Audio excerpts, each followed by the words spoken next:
morning. Let's look at a surprising one another in Ephesians 5:19, but I want to begin in verse 18. And do not get drunk with wine, for that is debauchery, but be filled with the Spirit. So the contrast here is you could be controlled by an external substance. Don't be controlled by an external substance. Instead, as a Christian, you want the Spirit, the Holy Spirit, to control you.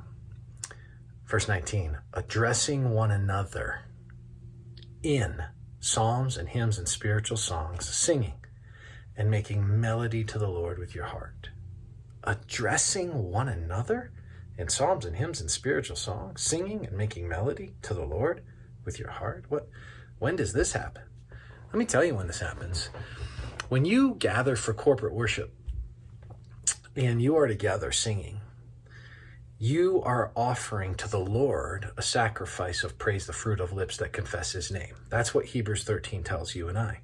But that's not all you're offering. You also are mutually encouraging the people around you when they see you celebrating God, when they see you exalting in him, when they hear you singing, when they hear you extolling through the beauties here of music and song, the wonders of his name, because you are controlled by, you are filled with the Spirit. You are actually addressing others, and you're telling them of the truth of God, the truth of Christ's redemption, the truth of the Trinitarian nature of God, the truth of his character, the truth of the power of his Spirit, the truth of the dynamism of his word, the truth of your own sinful condition and his gracious rescue in the gospel of you from that sinful condition. So here's what I want you to take from this one another.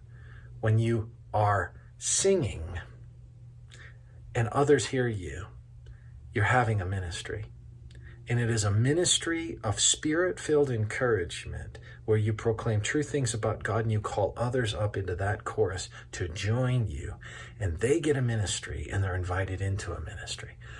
Addressing one another in spiritual songs. So when you come to worship, man, sing it out.